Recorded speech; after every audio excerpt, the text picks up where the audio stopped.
Números, capítulo 23, versículo 13. Vamos ler o texto? Diz assim: Balaque lhe disse: venha comigo a outro lugar de onde você poderá vê-los. Você verá só uma parte, mas não todos eles. E dali amaldiçoe este povo para mim. Então ele o levou para o campo de Zofim, no topo do Pisga, e ali construiu 7 altares, e ofereceu um novilho e um carneiro em cada altar. Balaão disse a Balaque: fique aqui ao lado de seu holocausto, enquanto vou me encontrar com ele ali adiante. Encontrando-se o Senhor com Balaão, pôs uma mensagem em sua boca e disse: volte a Balaque e dê-lhe essa mensagem. Ele voltou e o encontrou ao lado de seu holocausto, e com ele os líderes de Moabe. Balaque perguntou-lhe: o que o Senhor disse? Então ele pronunciou este oráculo: levante-se, Balaque, e ouça-me, escute-me, filho de Zippor. Deus não é homem para que minta, nem filho de homem para que se arrependa. Acaso ele fala e deixa de agir? Acaso promete e deixa de cumprir? Recebi uma ordem para abençoar. Ele abençoou e não posso mudar. Nenhuma desgraça se vê em Jacó, nenhum sofrimento em Israel. O Senhor, o seu Deus, está com eles. O brado de aclamação do rei está no meio deles. Deus o está trazendo do Egito. Eles têm a força do boi selvagem. Não há magia que possa contra Jacó, nem encantamento contra Israel.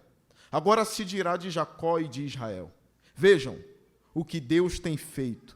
O povo se levanta como leoa, levanta-se como leão, que não se deita até que devore a sua presa e beba o sangue das suas vítimas. Balaque disse então a Balaão: não os amaldiçoe nem os abençoe. Balaão respondeu: não lhe disse que devo fazer tudo o que o Senhor disser? Vamos orar. Curva sua cabeça mais uma vez. Vamos orar. Senhor Deus, queremos ouvir sua voz. Fale a sua igreja. Que a sua mensagem, ó Deus, venha encher as redes, Senhor. Eu oro por cada púlpito desse mundo que prega a tua palavra. Seja com todos os pastores hoje, Senhor. Que eles sejam fiéis à tua palavra. Muito obrigado por esse momento. Preciso do teu Espírito, que ele use a minha boca e que ele use os ouvidos para que se concentre na sua palavra. Em nome de Jesus. Amém.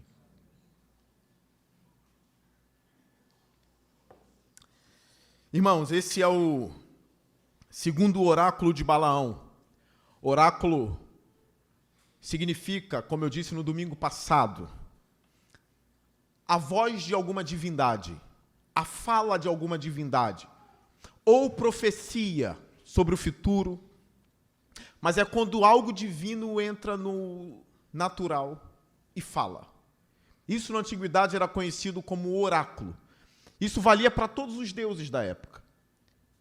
Só que aqui o Deus de Israel, o único Deus verdadeiro, está usando um bruxo, um mago, um profeta, ou como eu defendo, que a minha tese no livro de Números é que Balaão é uma mula. Eu defendo isso. Primeiro ponto, eu quero estabelecer para a igreja o seguinte, principalmente para aqueles que estão vindo aqui a primeira vez. Eu creio que a mula falou, de verdade. A Bíblia diz que a mula falou. Porém, mula não fala. Jumenta não fala. Mas a mula só falou, como o texto disse, porque Deus abriu a boca da mula. Eu acredito literalmente nessa história. Deus abriu a boca da mula e também abriu os olhos de Balaão para ele ver o anjo, o que também não é natural. Homens não veem anjo. Homens não veem sobrenatural. Isso não é normal. Homens ficarem vendo anjos. Não é normal homens ficarem vendo os céus, o terceiro céu. Isso não é normal. Nem para pastor, nem para ninguém. Homem vê homem. Homem vê o natural. Isso é o normal. Agora, quando Deus abre os olhos de Balaão, ele contempla o anjo com uma espada desembainhada. O que também é um mistério. O que também não deixa de ser um milagre. Então, se alguém não crer na Bíblia porque a mula falou, também não pode crer na Bíblia porque homem viu o anjo. É tudo milagre da parte de Deus. Eu repito, mula não fala, mas Deus abriu a boca da mula para ela repreender o profeta. Como o apóstolo Pedro interpretou essa passagem no Novo Testamento? Ele diz o seguinte: Balaão, o profeta tolo, foi repreendido pela sua jumenta. Então Pedro também cria literalmente nesse fato. Eu acredito que a mula está ali, que ela falou literalmente, porém, eu acredito em uma outra coisa. Dito isso, que é tudo literal, que a mula existia, que ela falou de verdade porque Deus abriu, eu também acredito que a mula, de alguma forma, simboliza Balaão. Porque é uma figura misteriosa. Quem ele é? Ele é profeta? Ele é bruxo? Ele é mago? Ele é um mágico? Quem ele é? Ele não está em Israel. Ele não é amigo de Moisés, mas ele chama Jeová de meu Deus. Isso é estranho. Balaque procura ele para lançar encantamentos e magias contra Israel, mas ele não é de Israel e chama Jeová de meu Deus. Quem é Balaão? E para mim a mula diz muito sobre quem ele é. Assim como Deus abriu a boca da mula, Deus agora está usando um pagão sincrético que serve a vários deuses e chama também Jeová de meu Deus para falar a um rei ímpio. Na verdade, Balaão é uma mula sendo usado por Deus. Ele não é crente, ele não é de Israel, ele não teme o Senhor, ele não é de verdade, mas ele fala os oráculos do Senhor. Ele tem as palavras do Senhor na boca, porque assim como é possível botar as palavras de Deus numa mula, ou Deus abrir a boca de uma mula, ele usa um pagão para lançar os seus oráculos a um Deus ímpio. É assim que a gente entende a história de Balaão. Ele é ímpio, mas aprove a Deus usar um ímpio para falar a um rei que queria amaldiçoar Israel. O papel de Balaão nessa história é o seguinte: ele está ali somente para mostrar que o povo de Deus está longe das maldições. A figura de Balaão, e ele já está acostumado a amaldiçoar povos. O texto dá a entender que ele está acostumado, porque o rei Balaque, que é rei de Moabe, vai logo atrás dele. Então isso dá a entender que Balaão já é acostumado a essas coisas. Ele já é acostumado a lidar com magias, ele é acostumado a lidar com encantamentos, só que agora ele encontra um povo que ele não pode amaldiçoar. Essa é a ideia do texto, é mostrar que tem um povo que serve um único Deus, que nenhuma magia, nenhum encantamento, nenhuma maldição pega nesse povo. Então o texto está exaltando de alguma parte ou de alguma forma o Deus de Israel e dizendo que quem o Deus de Israel abençoa, ninguém pode amaldiçoar. Quem Deus diz abençoado, ninguém pode dizer o contrário. Crente não tem medo de maldição. O sangue de Cristo Jesus quebrou as nossas maldições. Não existe essa história de crente lavado e remido pelo sangue de Jesus e está numa maldição hereditária, que passa de pai para filho. Se ele creu em Cristo, quebrou aquilo ali. Nós aprendemos isso com a história de Israel. Nem Balaão consegue amaldiçoar esse povo. Se você serve ao Deus vivo, não tenha medo de encantamentos, não tenha medo de magias, porque o texto está dizendo que o povo de Deus não está debaixo de maldição, mas das bênçãos de Deus. Essa história diz sobre nós, conta sobre nós, fala o que está sobre nós. Essa história aqui mostra o que Paulo disse no Novo Testamento. Maior é o que está em nós do que o que está no mundo. A mentalidade de Paulo era dominada pela mentalidade do Antigo Testamento.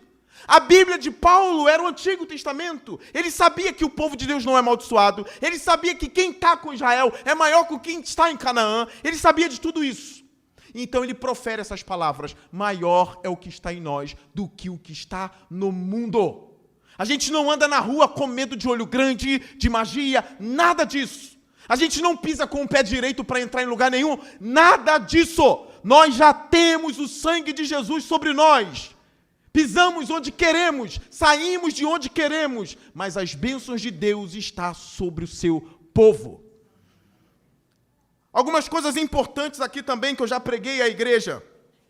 Assim que Balaão encontra-se com Balaque, Balaque leva Balaão no topo da montanha de Baal. Balaque é pagão, serve a Baal. Ele coloca Balaão numa altura, Monte de Baal. E ali ele observa a quarta parte do povo de Deus, que já é muito numerosa. Muito numerosa. E ele chama Deus de meu Deus. A minha pergunta para o texto é: por que Balaão não desce a colina e serve a Moisés? Por que Balaão não passa a ser parte do povo de Deus? Por que ele chama de Jeová de meu, mas não está junto do povo de Jeová? Por que ele busca Jeová, manda fazer altares para Jeová, mas ele não está com o povo de Jeová? Era só Balaão descer e dizer a Balaque: esse povo será meu povo e esse Deus será o meu Deus. Quem foi que fez isso no Antigo Testamento? Ruth. Ruth era da onde? Moabe. Quem era o rei de Moabe? Balaque, mas Balaque é bem antes de Ruth, tá? Não embaralha a mente, não. Ruth é lá na frente. Mas aqui no texto, o rei de Moabe é Balaque. Depois nós aprenderemos a história de Ruth, a moabita, que disse o seguinte para Noemi, quando Noemi quis despachar as noras: não volte comigo, não voltem comigo, fiquem na terra de vocês, fiquem em Moabe. Uma voltou, mas o que Ruth falou? Eu não voltarei. O seu povo será o meu povo e o seu Deus será o meu Deus. Balaão fala no nome do Senhor, mas Balaão não congrega. Balaão até está no monte alto, mas é o monte de Baal. Mas Balaão não congrega. Balaão não faz parte do povo de Deus. Ele poderia conhecer muito mais sobre Deus se ele descesse e ficasse ao lado de Moisés. Ele perguntaria para Moisés quem é ele de fato, e Moisés falaria. Mas ele ficou longe do povo de Deus. Existem coisas sobre Deus que só se aprende no meio da comunidade. Existem coisas sobre Deus que só se aprende no povo onde tem Moisés, onde tem Arão, se bem que Arão já tinha morrido aqui, mas Moisés estava lá, Josué estava lá. Não se afaste do povo de Deus, não fique na colina de Baal. Desça para o arraial e colhe com Moisés, ande com Moisés e procure saber quem é o Deus que caminha no meio do seu povo. Dito isso, versículo 13. Depois de Balaão lançar o primeiro oráculo a Balaque, ele não amaldiçoou Israel, ele profetiza para Balaque. Agora é o segundo oráculo. São 4 oráculos que ele vai pronunciar. Balaão vai falar 4 vezes da parte de Deus. A 5ª vez são vários oráculos consecutivos. Mas aqui é o segundo oráculo de Balaão, versículo 13. Balaque lhe disse: venha comigo a outro lugar de onde você poderá vê-los. Você verá só uma parte, mas não todos eles. E dali amaldiçoe este povo para mim. Olha, nós não temos certeza, mas parece que isso é uma estratégia de Balaque. Levar Balaão para um outro lugar, para que Balaão não repare mais na grandeza de Israel. Ele quer usar uma estratégia com o profeta, ou com o bruxo, ou com o mago, ou com a mula. Ele quer usar uma outra estratégia. Ele vai levar a um outro lugar que não dê para ver toda a força e potência de Israel, para então Balaão amaldiçoar o povo sem ver Deus no meio do povo. É uma estratégia dele. Ele é astuto. A figura do diabo não aparece nesses textos. E nem precisa aparecer. Nós aprendemos sobre os ardis do diabo vendo os reis malignos do Antigo Testamento. Sempre que você vê uma atitude maligna de alguém poderoso no Antigo Testamento, ali está um aprendizado para a gente de como lidar com os ardins do inimigo. Balaque está comprando Balaão. E Balaão está cedendo ao prêmio. Nós vamos aprender isso. Ele leva e ele quer amaldiçoar esse povo para mim. Porque Balaque viu que o povo era forte. E ele não poderia guerrear contra esse povo. A briga é espiritual. Lance maldições. Derrube esse povo. Olha o que acontece no versículo 14. Então ele o levou para o campo de Zofim, no topo do Pisga. E ali construiu 7 altares e ofereceu um novilho e um carneiro em cada altar. Permita-me voltar nesse ponto dos altares que eu falei no domingo passado. Existem religiões que montam altares para oferecer a entidades. E essas religiões argumentam o seguinte: até o Deus da Bíblia pedia oferendas. Por que vocês nos criticam? E eles vão nas passagens onde altares com animais mortos aparecem na Bíblia. Então eles dedicam as suas oferendas achando que tem base bíblica para isso. E eu quero explicar para vocês um pouco do que eu falei na semana passada. Salmo 50. Por acaso como eu carne de boi? Assim diz o Senhor. Por acaso bebo eu sangue de touro? Todos os animais do campo são meus, toda a terra é minha, e tudo que nela há é meu. Por acaso dependo de oferendas, Israel? Deus nunca quis comer boi, nem beber sangue de bode. O propósito do sacrifício no Antigo Testamento é simplesmente dizer que um dia o inocente morreria pelo culpado. Nunca é para a entidade ficar satisfeita com aquilo ali, ou beber uma cachaçinha, ou beber sangue. Deus não bebe sangue de animais. Todo sacrifício em Israel apontava para o Cordeiro de Deus que tiraria o pecado do mundo, o inocente morrendo pelo culpado. Só que a estratégia de Balaão de usar 7 altares, ela é pagã. Os estudiosos concordam com isso. Balaão está usando um ritual pagão, de usar 7 coisas com 7 animais para atrair as divindades. Ele usa os artifícios das outras nações por achar que o Deus de Israel é igual. Mas o Deus de Israel nem responde a esses sacrifícios. Ele nem atende Balaão por causa do sacrifício. Ele não quer isso. Lembre-se disso. Toda vez que acontece um sacrifício em Israel, aquilo aponta para Cristo, mas para nada. Eu já preguei aqui, eu já disse o que é o bode Azazel, o que é o bode que era sacrificado, tudo isso eu já preguei para a igreja. Não tem mistério algum. Azazel não é um demônio, Azazel significa um bode emissário, que vai para longe. O outro bode, o sacerdote colocava as mãos sobre ele. Um bode ficava para morrer e outro bode ia para o deserto. O que significa? Um inocente morre e um bode vai embora para longe. O sacrifício perdoa e apaga os nossos pecados. E o bode que vai embora significa: e Deus não se lembra mais dos nossos pecados. É tudo simbólico. Como diz o Salmo 103, assim como o Oriente está longe do Ocidente, é assim que Deus lança fora de nós os nossos pecados. O Cordeiro de Deus morrendo na cruz afastou de nós todo o pecado. Hoje nós somos justos diante de Deus por causa do sacrifício dele. Eu, quando entro na presença do meu Deus, eu não preciso de jejum. Pode fazer jejum.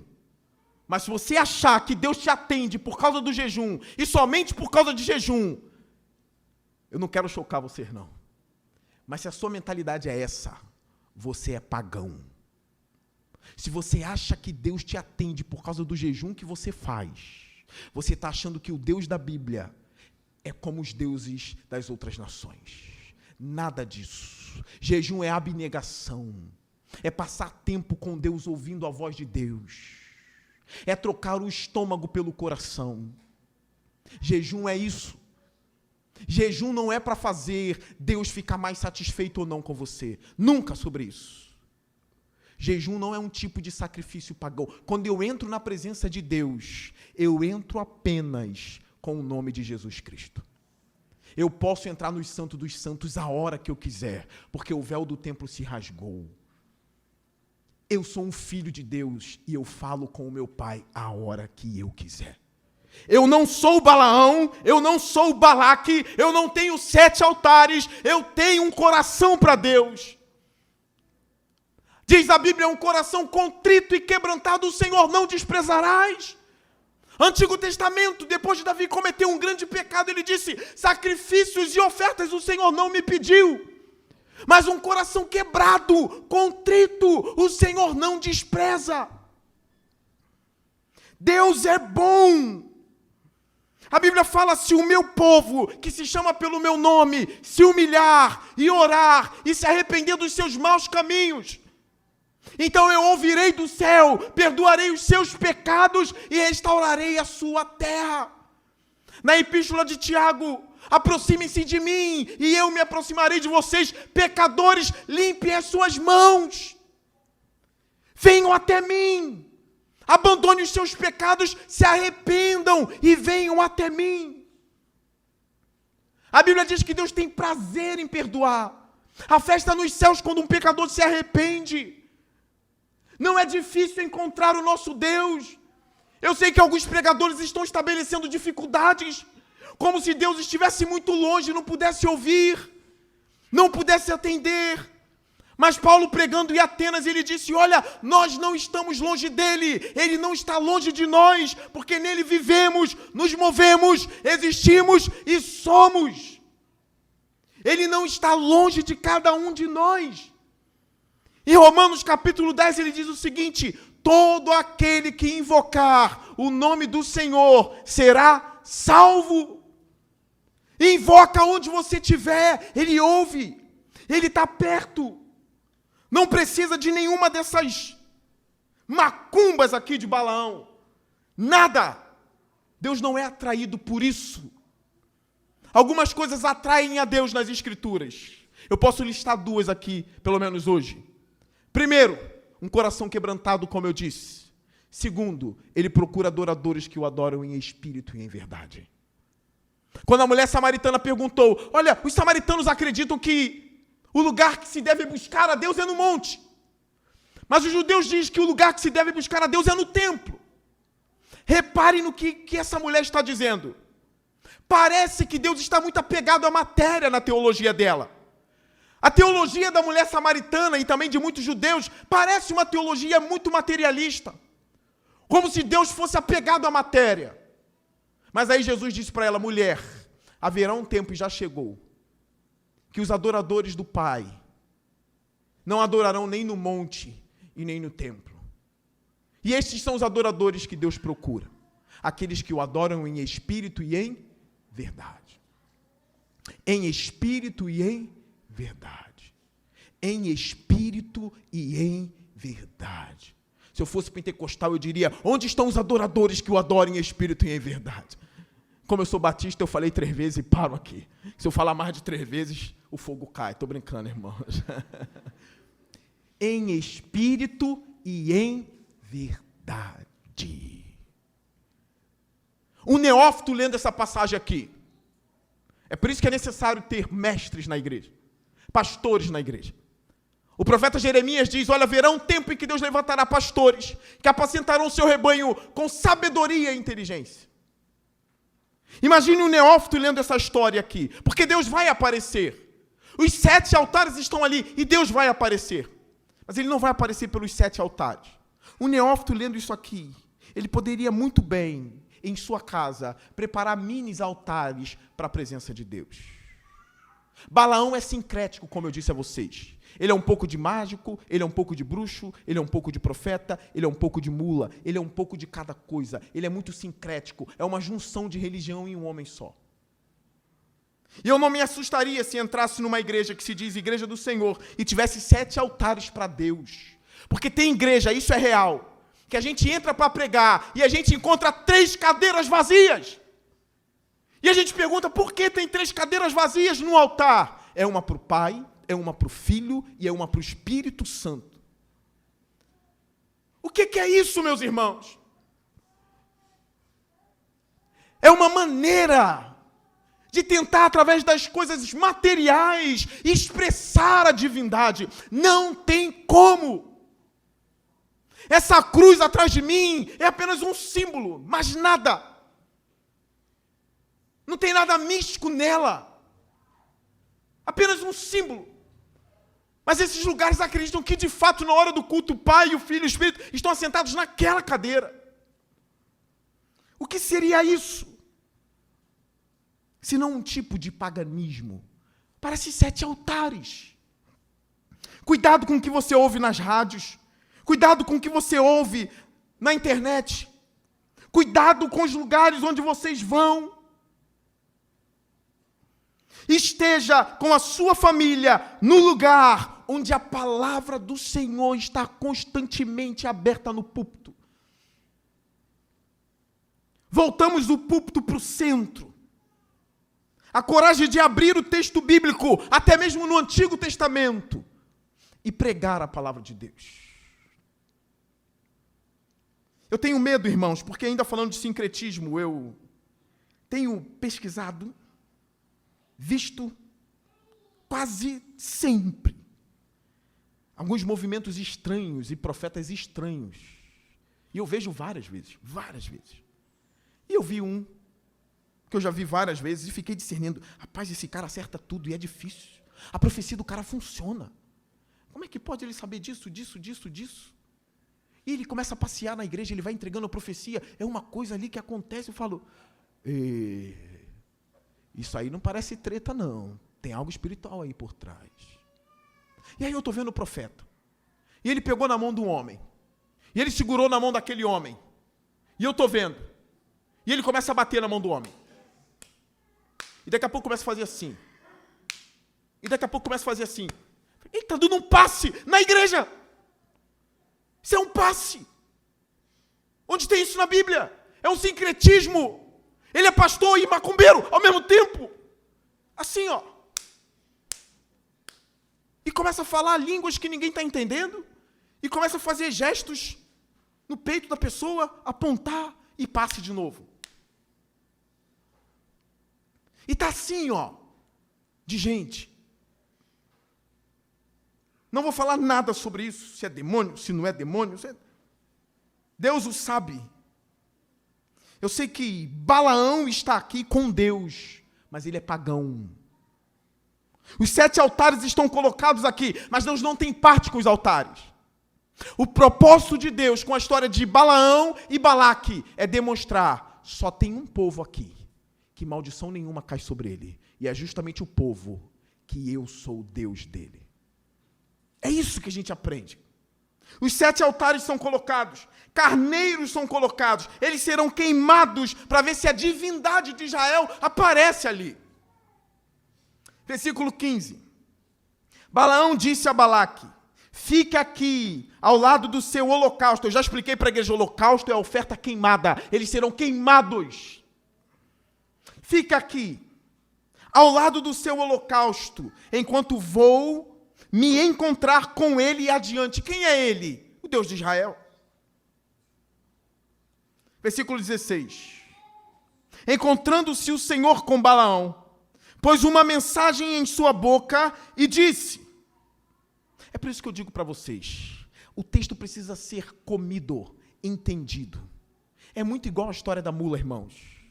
É muito igual a história da mula. A mensagem vai para a boca de Balaão. O versículo 28 do capítulo 22 vai dizer, então o Senhor abriu a boca da jumenta. Jumenta não fala, mas Deus abriu, a jumenta falou. Balaão é um bruxo, é um profeta. Mas o versículo 16 do capítulo 23 vai dizer, encontrando-se o Senhor com Balaão, o Senhor pôs uma mensagem na sua boca. O fato do homem ter a mensagem de Deus na boca dele não diz que ele é crente. Ele pode ser uma mula. Cuidado. Como que se sabe se alguém é crente ou não? Nós vamos ver isso mais adiante. Mas o que está na boca de Balaão são os oráculos do Senhor. Olha a mensagem. Volte a Balaque e dê-lhe essa mensagem. Ele voltou e encontrou ao lado de seu holocausto. E com ele os líderes de Moabe. Balaque perguntou-lhe, o que o Senhor disse? Meu Deus, eu estou assustado aqui. Porque Balaque agora começa a se referir ao Deus de Israel pelo nome. O que o Senhor disse. Balaque, ele não é o seu Deus. Está tudo muito misturado aqui. Balaque está interessado na fala de Yahvé. Na fala do Deus que é de Israel e que ao mesmo tempo está com Balaão naquele momento. Circunstancialmente. O que Yahvé disse? O que o Senhor disse? Agora começa o segundo oráculo de Balaão. Então ele pronunciou este oráculo. Levante-se, Balaque, e ouça-me. Deus dizendo. Escute-me, filho de Zippor. Deus sabe quem ele é. Deus não é homem para que minta, nem filho de homem para que se arrependa. Quem conhece esse texto, levante as mãos. Deus não é homem para que minta. Não foi Moisés que disse, foi Balaão que disse. Foi Deus que falou através da mula Balaão isso. Deus não é homem para que minta. Por que ele usou esse oráculo aqui? Os estudiosos concordam. Deus está esmagando a teologia de Balaque. Você sabe que todos somos teólogos, né? Todo mundo aqui é um teólogo. Não, pastor, eu nunca estudei teologia. Você é um teólogo. Você tem afirmações sobre Deus. Ainda que seja assim, o meu Deus não faria isso. Está fazendo teologia já. Você sabe disso, né? Não, o meu Deus jamais age assim. O meu Deus não. Então, olha só como isso é teologia. Você chama esse Deus de seu e você sabe como ele age, ainda que você tenha inventado. Aí você fala, o meu Deus não age assim. Então você sabe como ele age. Está fazendo teologia. Pode ser uma péssima teologia. Como diz um teólogo chamado Sproul, todos somos teólogos. A diferença é que tem bons teólogos e maus teólogos. Você é um teólogo, tá? Pastor, mas eu não sou nem crente, mas você tem uma ideia sobre Deus? Você fala sobre ele? Ah, porque eu acredito numa força. Você é um teólogo. Quero saber mais sobre a tua teologia. Me fale. Deus está esmagando a teologia de Balaque. Porque no primeiro oráculo, Deus já tinha dito que era com Israel. E Balaque insiste. Ele acha que mudando de lugar, usando uma outra estratégia, ele pode mudar o Deus de Israel. Vocês estão entendendo o que está no texto? Ele muda de monte. Ele leva Balaão para outro monte. Ele estabelece os 7 altares de novo. Na cabeça de Balaque, a divindade, ela é mudada de acordo com a atitude humana. De acordo com os lugares que a gente passeia ou que a gente muda. Talvez seja assim com Balaque, Moloque e todos os outros. Mas a Bíblia diz a respeito do Deus de Israel. Eu, o Senhor, não mudo. Eu, o Senhor, não mudo. Deus está estragando a teologia de Balaque. Às vezes é necessário que ele estrague a nossa teologia. Às vezes é necessário que ele venha esmagar o nosso eu acho. Eu penso assim, aí ele começa a esmagar. Essa teologia é ruim, eu vou esmagar essa teologia sua hoje, eu vou colocar ela no nada, porque essa teologia promove um Deus que não existe. Conheça o Deus verdadeiro e então fale sobre ele. Oséias 4:6, o meu povo é destruído por falta de conhecimento. Mateus capítulo 22, errais por não conhecer as Escrituras e nem o poder de Deus. A má teologia corrompe o coração e faz um homem servir ao diabo achando que está servindo a Deus. Ainda tem gente dizendo, eu não quero saber de teologia, eu quero saber de fogo. Que fogo? Do diabo? O fogo de Baal? Qual fogo você quer saber? Eu quero de fogo, eu quero presença. Que presença que você vai sentir? Você não vai saber discernir se é emocionalismo por causa do tambor da bateria. A Bíblia é a favor dos tambores, Salmo 150 tem que ter tambor também. Não, enfim, me enrolei todo agora, né? São outros tipos de tambores no Antigo Testamento, para um outro fim. Não é para fazer descer nenhuma entidade, é para louvar a divindade que já está no meio do povo. É totalmente diferente. A teologia das Escrituras é totalmente diferente. Não é para fazer ninguém descer e ninguém subir. Quando a igreja canta, a igreja já sabe que Deus está no meio dos louvores. Que Deus já está no meio da igreja. Então a gente canta ao Deus presente. A gente louva ao Deus presente.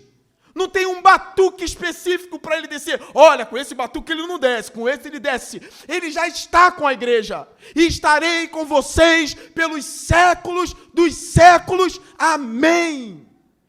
Assim diz a palavra. Ele está esmagando a teologia de Balaque. Por isso que ele começa, Deus não é homem para mentir. O primeiro oráculo está de pé. Você não faz nada para mudar. O povo é abençoado e Deus não vai mudar de ideia, Balaque. Isso também estraga algumas teologias aí, né? Que o povo fica assim, hoje eu estou abençoado por Deus, mas aí eu dei um mole aqui e hoje eu não estou. Mal me quer, bem me quer, mal me quer, bem me quer, mal me quer. Está pensando que Deus é quem? Você acha que é assim? Quando você está bem, Ele está com você. Quando você cai, Ele está com você. Porque a Bíblia diz que Deus disciplina quem ama.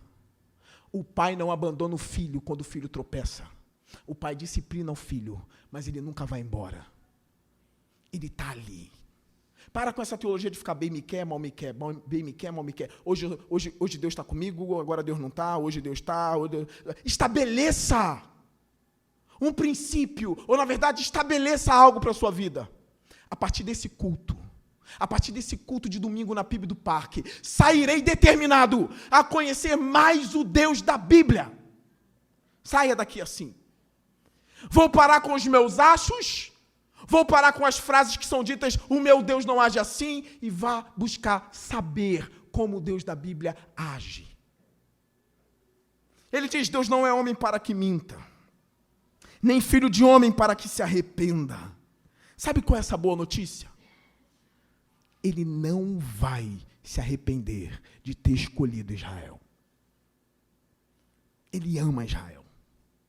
Ele não vai se arrepender disso. É a mesma coisa com a igreja. Ele não se arrependeu desse ajuntamento aqui. Ele conhece todas as suas falhas. Ele sabe cada coração aqui. Ele conhece cada um. Mas ele não se arrependeu de edificar a sua igreja. Por que ele não se arrependeu? Ele tem uma promessa. Voltarei para buscar a minha igreja. Ele não se arrependeu. Ele vai até o fim. Ele ama a sua igreja de tal forma que ele derramou o seu sangue por ela. Se ele derramou o sangue dele por ela, por amar muito a sua igreja, vocês acham que ele vai embora? Está escrito em Tito, o Deus que não pode mentir, prometeu essas coisas. Ele voltará para arrebatar a sua igreja. E tem mais, ele não vai lembrar só da igreja viva. A Bíblia diz que os mortos levantarão e estarão com ele nas nuvens, porque ele cumpre o que promete. Os mortos se levantarão, todos eles, desde Adão. Os que foram salvos estarão com ele nas nuvens, os outros para o juízo final. É uma outra questão. Continuando. Acaso ele fala e deixa de agir? Não. Acaso promete e deixa de cumprir? Não. Recebi uma ordem para abençoar. Ele abençoou e eu não posso mudar. Nenhuma desgraça se vê em Jacó, nenhum sofrimento em Israel. O Senhor, o seu Deus, está com eles. O brado de aclamação do rei está no meio deles. Deixa eu explicar uma coisa para vocês. Já estou caminhando para o final, falta 1h10 só. Já estou caminhando. Eles tinham um tabernáculo, não era um templo. O templo só foi feito por Salomão lá na frente. Davi queria fazer o templo, não pôde, Salomão fez, mas aqui era um tabernáculo. E o tabernáculo era móvel. Os levitas eram encarregados de montar e desmontar o tabernáculo. Levita não só tocava, não. Levita era quem montava e desmontava o tabernáculo também. Eles eram os escolhidos para lidar com a tenda do Senhor. É isso, só eles poderiam fazer esse trabalho. Eles desmontavam e montavam, aí seguiam em frente. Quando eles acampavam, montavam de novo o tabernáculo, porque a Arca da Aliança estava dentro do tabernáculo. Sabe o que isso significa? É por isso que ele diz aqui, o brado de aclamação do rei está no meio deles. Israel tinha um rei que não ficava no palácio enquanto o seu povo lutava. o rei de Israel estava andando com o povo no deserto. Muitos pereceram por não acreditar nisso. Mas se alguém cresce nisso de fato, de que Israel não caminha sozinho no deserto, eles não teriam blasfemados como blasfemaram nas minhas mensagens passadas sobre Números. A Arca da Aliança significava o trono do rei no meio do povo. O povo anda, Deus anda. O povo para, Deus para. O povo anda, Deus anda. O povo para, Deus para. Nenhuma maldição cai, porque o Rei dos Reis está com Israel. Uma outra coisa que Balaão diz: o Senhor, o seu Deus, está com eles. Ele está ensinando Balaque. Não tem esse Deus que a gente está clamando, põe 7 altares, muda de monte, vai para outro monte? Não tem esse Deus? Ele anda no meio de Israel. Ele está ali com eles. Isso me chama a atenção para o livro de Apocalipse, no capítulo 1, a partir do versículo 20. O texto diz mais ou menos assim: eu sou o Senhor.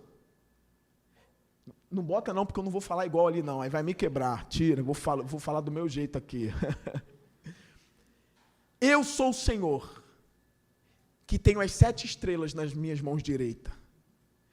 E também tenho um candelabro. Aí entra na igreja de Éfeso. Assim diz o Senhor, o que tem as 7 estrelas em suas mãos direitas, e que anda no meio dos candelabros. Você sabe o que são os 7 candelabros de Apocalipse, que ele anda no meio? São as 7 igrejas da Ásia. Você sabe o que significa? Que Deus anda no meio do seu povo. Essa teologia já está lá no Antigo Testamento. Quando vem no Novo Testamento, ele anda no meio da igreja. É por isso que a igreja não está sozinha. É por isso que crente medroso não combina. Jesus está passeando no meio da igreja. Eu creio piamente que acontecem coisas espirituais nesse lugar aqui. Quando todo o povo de Deus está reunido para adorar o Senhor, eu creio que Ele está aqui. Eu quero contar um testemunho a vocês aqui, que Deus usou um pregador dessa igreja para falar comigo. Eu sempre quis ouvir a voz do Senhor diretamente a mim. E o meu próprio coração dizia para Deus: Senhor, eu sei que eu sou, mas fale um dia que eu sou teu, Senhor. Eu quero ouvir dos seus lábios. É claro que eu não queria ouvir uma voz no meu quarto: tu és meu. E anos se passaram e isso nunca acontecia. Até que num culto de domingo de manhã, eu estava sentado ali, mais ou menos onde minha esposa está, e o pregador Felipe estava pregando, e eu prestando atenção. Eu não costumo ir ao banheiro na hora da mensagem, nada, eu fico onde eu estou, eu fico. A não ser que esteja muito sério o negócio, eu tenho que sair, mas se não, eu fico. E o Felipe está pregando, ele está pregando em Isaías, e ele está pregando em Isaías. Quando ele chega no texto de Isaías, no 41, o Felipe dá um brado de manhã na igreja e diz: você é meu. Irmãos, todo mundo ouviu aquilo, mas ninguém ouviu como eu. Eu senti uma flecha penetrar minha alma quando ele disse aquilo: você é meu. A flecha atravessou o meu coração. E eu senti o Espírito dizendo: tá vendo? Tu és meu. Através da boca do pregador, num culto da manhã, que nem é tão cheio como da noite, a flecha do Senhor atravessou a minha alma dizendo: tu és meu. E eu falei: caramba, na boca do Felipe. Era para ser o contrário, ser da minha boca para ele. Cadê ele? Ele está aí? Tá não, né? Está lá fora. Cadê o Felipe, meu Deus? Ah, ele está pregando para as crianças. É bom para o vaso não ficar soberbo. Ó, falei, era para ser com o contrário. Eu estou sentado. Um cara que eu discipulei há anos, hoje é um grande pregador. Prega mais do que eu. Eu estou ouvindo despretensioso no culto. Porque às vezes a gente chega assim, né? Eu nem esperava.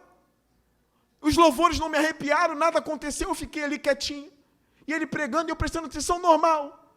Quando ele bradou e disse: você é meu, eu senti o meu coração rasgar assim. Ó. É por isso que você tem que ficar ligado. Porque Deus está falando. Deus está falando. os seus ouvidos precisam se prostrar para que você sinta a flecha de Deus entrando no seu coração. Deus está no meio da igreja, eu creio nisso piamente. É por isso que o conselho que eu dou para os irmãos é: venha para o culto dizendo, me acha nesse culto, Senhor. Você vai vir diferente, eu vou para o culto hoje. Senhor, me acha lá, Senhor. Fala comigo lá, ó Deus. Ainda que eu esteja no último lugar, ou no primeiro lugar, ou no meio, me acha lá, porque eu aprendi que o Senhor anda entre os candelabros. O Senhor sabe que o meu coraçãozinho almeja ouvir a sua voz. E a sua voz é como um rio de águas vivas que inunda a alma, que agita a alma, que traz de volta a vida ao homem que parece que já morreu. O Deus que Balaão está dizendo e falando é Deus vivo e Deus conosco, Emanuel. Indo para a última etapa do sermão, versículo 22. Deus os está trazendo do Egito, Balaque. Ele tem a força do boi selvagem. Os teólogos brigam aqui, se ele está dizendo se é Deus que tem a força de um boi selvagem ou se é o povo. A maioria diz que é o povo. É como se Israel fosse um boi, um touro selvagem, que nenhuma nação vai parar. E aí ele é bem mais claro para Balaque agora, ele é muito claro para Balaque. Versículo 23, não há magia. Será que a minha palavra vai atravessar a alma de alguém essa noite? Vou repetir o que Balaão disse. Não há magia que possa contra Israel. Não há magia que possa contra Israel. Ele é mais claro. Nem encantamento contra Israel. Não há magia contra Jacó. Nem encantamento contra Israel. Para de ir nesses lugares, nesses cultos, para quebrar a maldição hereditária se tu é crente, hein? A única maldição hereditária que a gente tem é o pecado de Adão, que a gente já nasce e herda esse pecado. Tá bom? Muitas das coisas que se chama maldição hereditária são comportamentos que se aprende de pai para filho, que passa de pai para filho, são costumes. Ah, porque o pai fumava muito, agora o filho com 14 anos também está fumando. Ele está vendo o pai fumando o dia todo. Mas porque o pai vivia no botequim, o garoto com 18 anos só vive em botequim, tem uma maldição que tem que ser quebrada. O pai vivia em botequim, ele viu aquilo, provou, gostou e está no botequim até hoje. Essa maldição precisa ser quebrada, porque eu sou crente, pastor, eu nasci de novo, eu sou na igreja, mas tem uma maldição sobre a minha família há 3 séculos já, e quebra para mim, eu nem sei quebrar isso, eu nem sei quebrar, eu nem sei o que faço. Eu fico com o que Jesus falou em João 15. Vocês já estão limpos pela palavra que eu tenho pregado a vocês. É isso. A palavra limpa. E conhecereis a verdade, e a verdade vos libertará. Jeremias vai dizer, ou Ezequiel, acho que é Ezequiel. Se o pai for ímpio, muito ímpio, mas o filho for obediente a Deus, a maldade do pai não passará para o filho. E se o pai for bom e o filho for mau, o filho vai pagar pelas consequências do seu próprio pecado. Não há encantamento sobre quem está debaixo de Jesus. Muitas coisas que as pessoas chamam de maldição hereditária também é genética. Todo mundo na minha família está com câncer, pastor. Genética. Depois da queda a gente adoece mesmo. Pode quebrar a maldição em todos os lugares. Está na genética da família. Tem que se cuidar. Procura antes, procura o médico antes, vai ver isso antes. Para terminar, versículo 24. O povo se levanta como uma leoa, levante-se como um leão. Que não se deita até que devore a sua presa e beba o sangue das suas vítimas. Não é vampiro não, é leão, que come e tira tudo, as vísceras, tá? E tudo ali. Israel é como esse leão. Ele vai devorar as nações que são malignas. 25. Balaque disse então a Balaão, não os amaldiçoe e nem os abençoe. Balaque é muito inteligente.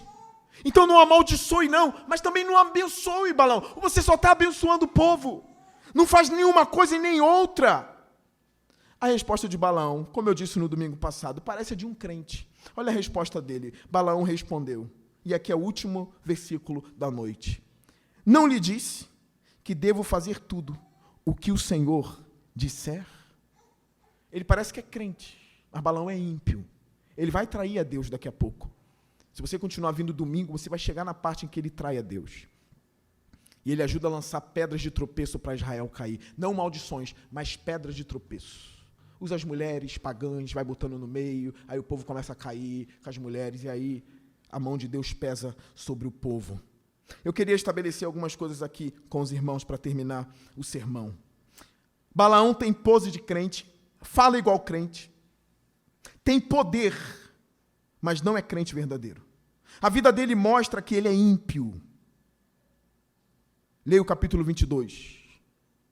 A jumenta também serve para mais uma coisa: mostrar que Balaão é ímpio. Porque quando ele bate na jumenta pela terceira vez, e Deus abre a boca da jumenta, a jumenta diz a ele: não sou eu a sua jumentinha que anda contigo há tanto tempo? No texto, quem era o ser mais íntimo de Balaão? No texto, quem era o ser mais íntimo? A jumenta. É na intimidade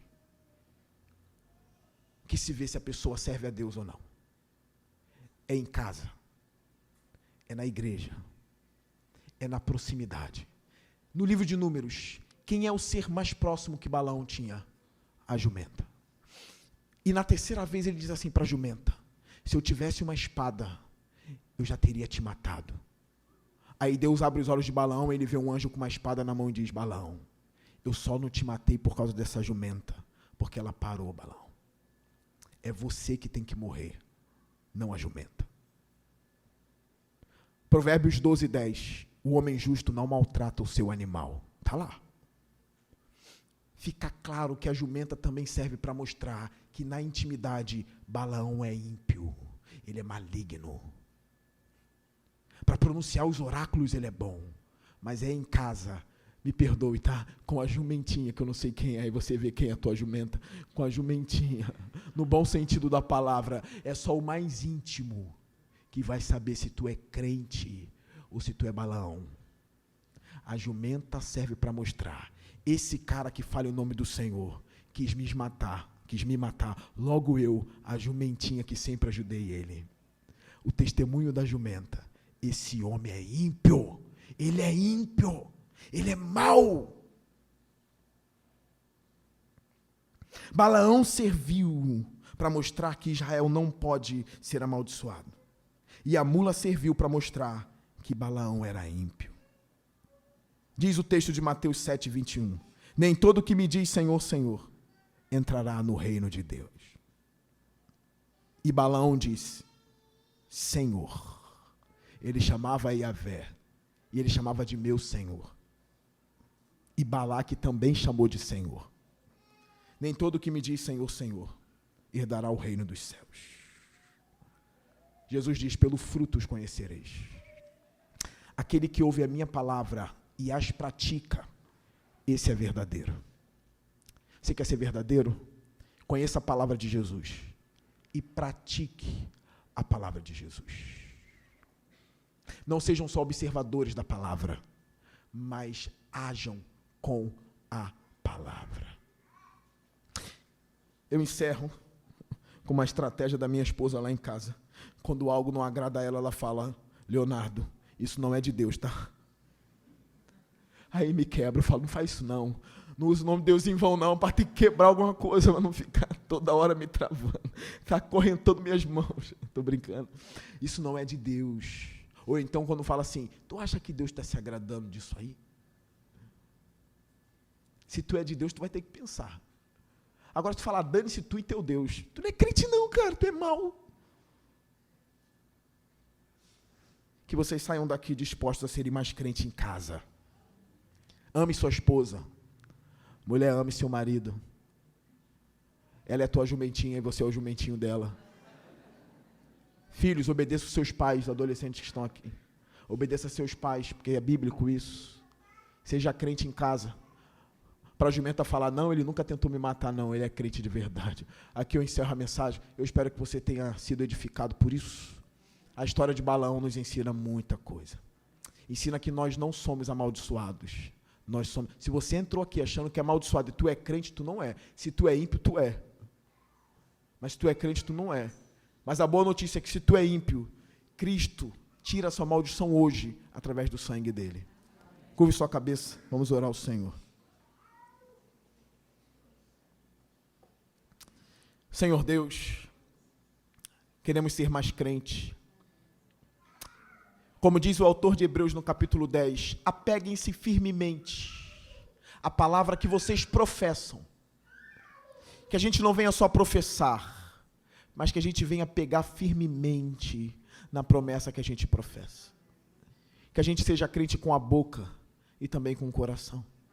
Cuida da sua igreja em Alvorada. Nesse momento, ó Deus, eu oro para ministrar a ceia aos meus irmãos. Agora o pão não é somente pão, nem o cálice somente cálice. Agora eles se tornam símbolos, Senhor. Símbolos daquilo que o Senhor fez por nós. O pão simboliza o seu corpo, que foi partido em nosso